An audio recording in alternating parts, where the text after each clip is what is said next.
Bonjour à tous et bienvenue sur ma chaîne Le Monde de Lily. Alors aujourd'hui j'avais envie de vous faire une petite vidéo à propos des jeux que je pense utiliser pendant cet automne, donc pour les mois d'octobre-novembre. J'en ai sorti quelques-uns, j'en ai peut-être oublié, mais bon, de toute façon je ferai je sais pas si je les utiliserai tous vraiment, mais bon, c'est les jeux qui m'attirent un peu plus à cette période de l'année. Alors je vais commencer par un jeu que j'ai depuis oui, assez longtemps quand même. C'est peut-être fait partie des premiers jeux, des premiers oracles en fait que je m'étais acheté. Un oracle de Lucy Cavendish que j'ai beaucoup utilisé. Je fais beaucoup de tirages avec. Qui s'appelle l'oracle des êtres d'ombre et de lumière. C'est un oracle qui est vraiment enfin, parfait pour cette période de l'année un peu plus sombre, on va dire. Les cartes sont dans des tons très automnales. Alors, je ne vais pas vous les montrer tous parce que d'abord je pense que vous les connaissez, puis c'est pas le but, je suis pas là, je ne vais pas vous présenter les jeux en détail, hein. Mais alors les couleurs, on voit bien qu'on est dans un thème automne, voire même Halloween, hein. Donc, vous voyez, et c'est un très beau jeu que moi j'aime beaucoup, que j'ai bien envie de ressortir parce que ça fait un petit moment que je ne l'ai pas utilisé.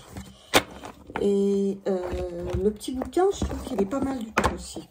Il est, comme souvent avec Lucy Cavendish, hein, il y a du texte, mais sans non plus en avoir de trop. Et des choses parlantes, vraiment intéressantes, qui nous transportent dans un monde bien à elle. Voilà. Donc, je vais peut-être le ressortir, en tout cas, il s'y prête bien. Voilà.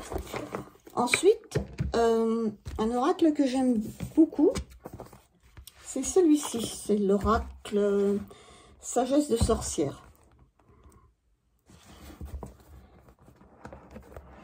Il se présente dans une très belle boîte. Les cartes sont beaucoup plus petites que les précédents jeux que je vous ai montrés. Elles sont d'infini mat. C'est très agréable. Elles ont un toucher, ça chante un peu. Le dos, il est comme ça. Et alors là, quand on parle de sorcière, je dirais qu'on parle plus de femmes sages, plus de... On va vous parler de paysannes, d'une femme de la terre, on va vous parler d'une conteuse, on va vous parler d'une exploratrice, d'une chamane, d'une sauvage, d'une ermite. Oui, c'est plus, c'est pas la sorcière comme on la représente souvent. Donc c'est également pour ça que j'aime bien ce jeu. Voilà. Alors il y a deux types de cartes. Il y a d'abord ces cartes-là qui sont magnifiques, que je trouve les illustrations vraiment sublimes.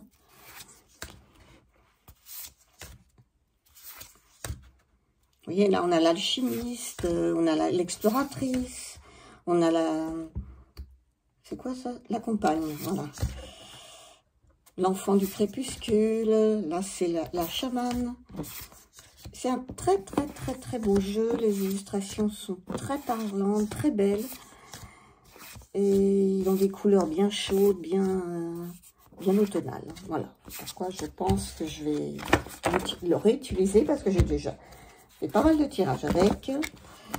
Et ça, c'est les autres cartes complémentaires. Également très belles. On est en plein dans l'automne. Hein. Le petit livret, il est très sympa. Il est tout en couleur. Et il y a suffisamment de texte sans qu'il y en ait trop. Et les textes sont très bons. Très bien, pardon. Très bien.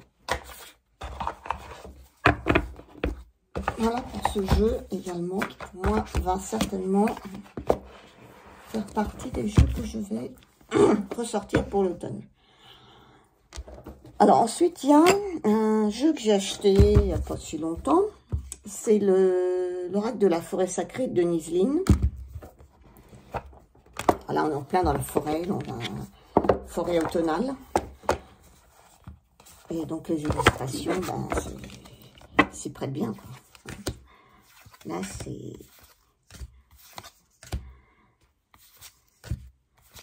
c'est des couleurs bien chaudes, bien automnales.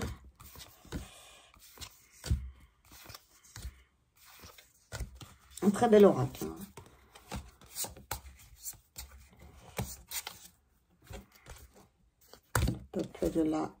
Le temple de la forêt.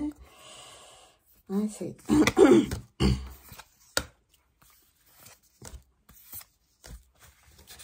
Ce qu'il y a d'autre, celle-ci, le gardien de l'automne, voilà. Ah, c'est bien.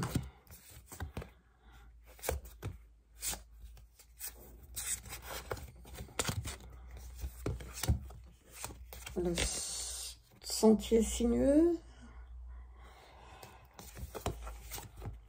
Le gardien de la terre avec ce cerf, là. Le hibou. Des couleurs bien chaudes, bien...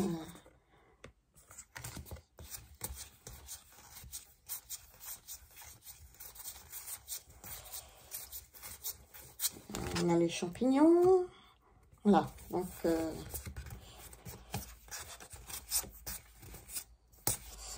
ça donne envie de se plonger dans cet univers, je trouve.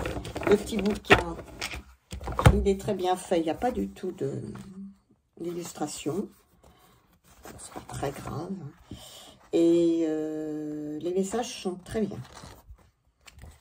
Moi, il me parle bien, celui-ci. Voilà, donc je vais m'y plonger un peu plus parce que je n'ai pas fait encore énormément de travail avec. Ensuite, je pense qu'il y a un oracle que je vais utiliser, ça c'est sûr. Je fais partie d'une série d'oracles que vous devez connaître qui s'appelle les Saisons de la Sorcière. Moi, je n'en ai aucun de cette collection. C'est le premier que j'ai acheté. C'est l'oracle de Mabon. J'avais vu quelques présentations et les images m'ont plu. Il se présente dans cette jolie petite boîte.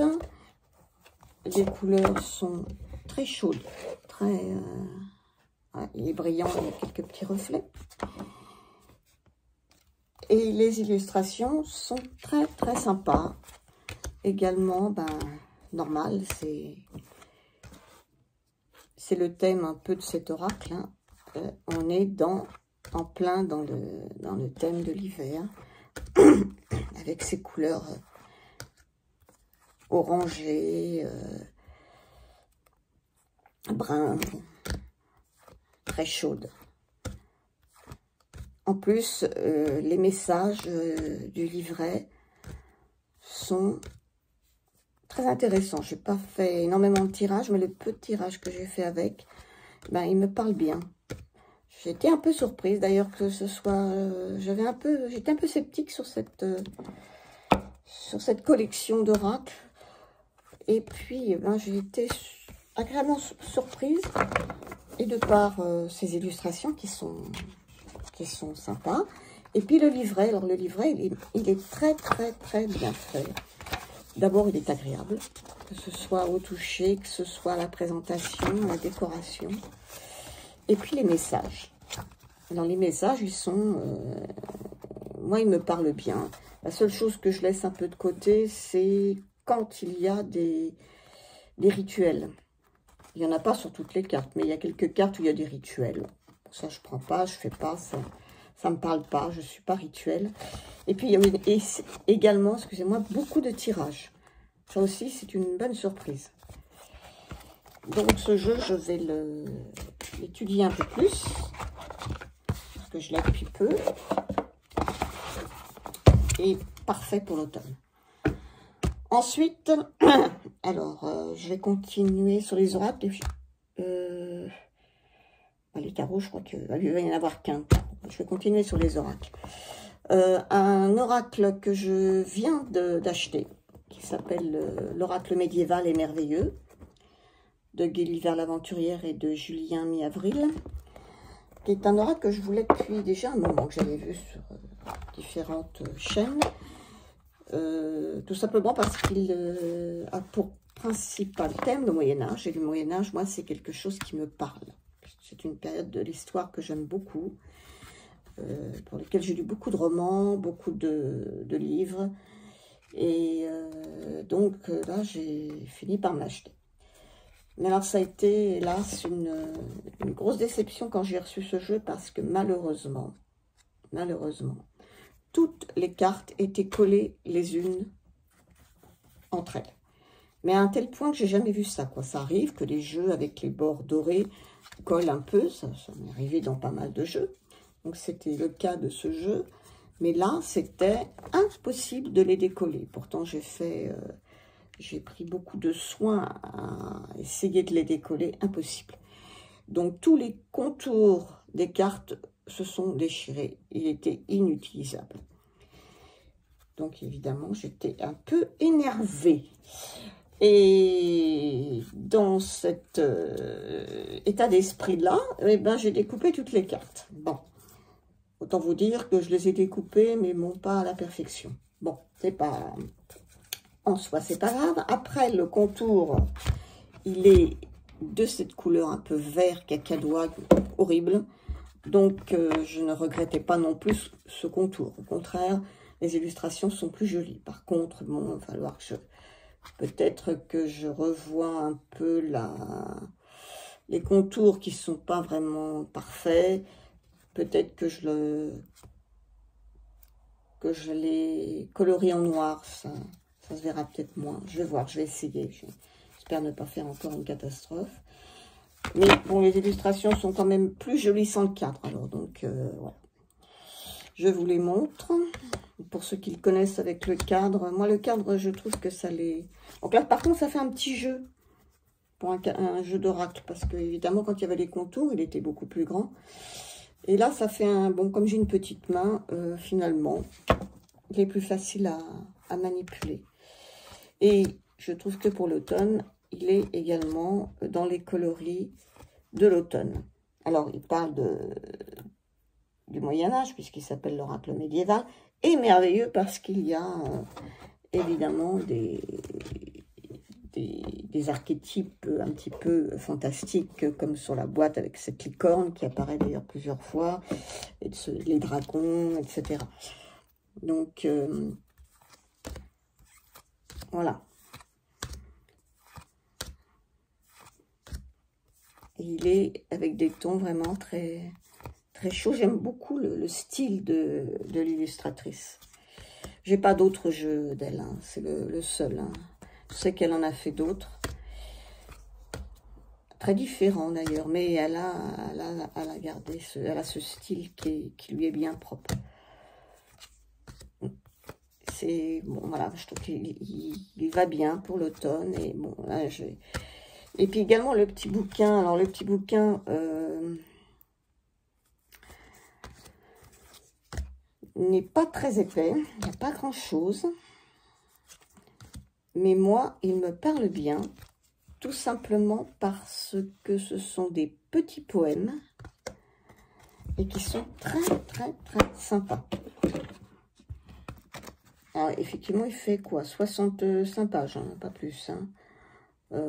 Si je prends par exemple cette carte, l'étoile, pour vous montrer à quoi ça ressemble un petit peu les messages, sous forme de poème, moi, ça me parle assez. Est-ce l'étoile du matin ou celle de ma destinée qui me guide jusque dans les plus sombres contrées? Quand tout n'est que ténèbres épaisses, obscurité, tu irradies, me protèges et me fais don de ta clarté. Le message divinatoire est également sous forme de poème. Que l'espérance soit la lumière qui jaillit dans le monde. Avec l'étoile, la chance et l'inspiration deviennent fécondes. Alors, il n'y a pas grand-chose, vous voyez, mais moi, personnellement, ça me parle plus que certains oracles où il y a des textes de 3 pages qui sont d'un compliqué et à la fin du texte, je ne sais même pas ce qu'on raconte. Donc, moi, ça me suffit. Un joli poème comme ça, ben, il exprime bien l'essence de cette carte et ce qu'on peut y trouver. Enfin, moi, je trouve. Hein. Voilà, donc ça, je me suis attardée un petit peu plus, parce que je ne l'ai pas présenté sur la chaîne encore. Je le ferai peut-être. Ça, c'est le dos. C'est le dernier que j'ai, qui pour moi est très bien pour l'automne. Il y en a un autre qui est très bien pour l'automne, je pense. C'est celui-là, qui est l'oracle des chamans. C'est un oracle que j'ai déjà présenté sur la chaîne. Par ses tons aussi, je trouve qu'il est bien. Pour la période plus sombre. Bon, comme je dis, tous les oracles peuvent s'utiliser quand on en a envie, bien évidemment. Après, il y a des ambiances, il y a des énergies qui sont plus ou moins propices. C'est comme chacun le ressent. Hein. Et celui-ci, il y a un bouquin, là par contre, contrairement à l'autre, très épais. Mais là, c'est du très épais, pas pour ne rien dire, mais il y a du contenu et intéressant. Vraiment. Il y a beaucoup de choses très intéressantes. Là, c'est quelque chose qui, vraiment, moi, me parle. Voilà. Et j'ai déjà fait quelques tirages avec. Enfin, il est pas mal quand même. Mais je vais continuer parce qu'il est tellement riche que je pense que cet automne, je vais continuer à l'utiliser. Après, le tarot, je pense que j'en ai sélectionné qu'un, mais bon, j'en ai d'autres. Hein, je vais voir. Alors, je l'ai mis dans une pochette parce que j'aime pas la boîte dans laquelle il est. C'est une boîte qui s'abîme, qui va abîmer les cartes puisque c'est pas une boîte en dur. C'est le Dreaming Way Tarot. Et puis, je trouve aussi une énergie. Je l'utilise beaucoup, ce jeu. Une énergie bien automnale. Avec ses couleurs dans le vert, dans le marron, dans le brun, des couleurs très chaudes. Je trouve, ouais, enfin moi je le sens bien pour l'automne. Il y a de l'orange, il y a... Ça c'est un tarot par contre que je connais bien, que j'utilise souvent. Et que je vais continuer à utiliser pour cette période de l'automne. Et puis pour finir, écoutez, je vais un petit Lenormand. Je n'aime pas beaucoup de petits Lenormand, je vais en avoir deux. C'est tout. Dont celui-ci, qui est celui que j'ai créé moi, que je me suis fait pour moi, qui est un tout petit jeu. Et là, je trouve que, bon, les couleurs, c'est vraiment de l'automne. C'est un petit Lenormand que je fais un petit peu sur le monde celtique. Le dos est comme ça. Et là, on est en plein dans la forêt. Hein. Voilà. Donc là, pour moi, ça, c'est l'automne. On est bien dans la période automnale. Forêt. Je ne l'utilisais plus là pendant l'été. J'avais arrêté de le prendre. Et puis là, je me dis, tiens, c'est vraiment le moment quoi, de le sortir, mon petit jeu. On va se reconnecter un peu à cet esprit forêt, ces couleurs un peu chaudes. Là. Voilà. Et puis, écoutez, je crois que ça va être tout. Pour les jeux de l'automne, déjà, si j'arrive à utiliser tous ces jeux-là, ce qui m'étonnerait, mais bon, c'est jamais. Je dois en avoir d'autres hein, qui seraient également propices à ça, mais bon, déjà, c'est la sélection que j'ai faite pour l'automne. Voilà, donc merci de me mettre dans les commentaires ce que vous en pensez. Est-ce que vous faites une sélection de jeux pour la période octobre-novembre? Quels sont-ils? J'aimerais bien qu'on puisse échanger pour voir un petit peu, vous, qu'est-ce que vous allez utiliser. Puis voilà. Merci à vous. Et puis merci à ceux qui sont abonnés sur ma chaîne. Parce que je ne vois pas toujours les noms des gens qui sont abonnés. Bon, je suis une petite chaîne qui débute. Et je voulais remercier les gens qui se sont abonnés et qui prennent la peine de mettre un petit pouce ou mettre un petit commentaire. Ça fait vraiment plaisir. On n'a pas l'impression d'être tout seul devant sa caméra. Voilà. Merci, puis je vous souhaite une très bonne fin de journée. Une bonne journée, tout dépend quand vous regarderez cette vidéo. Au revoir.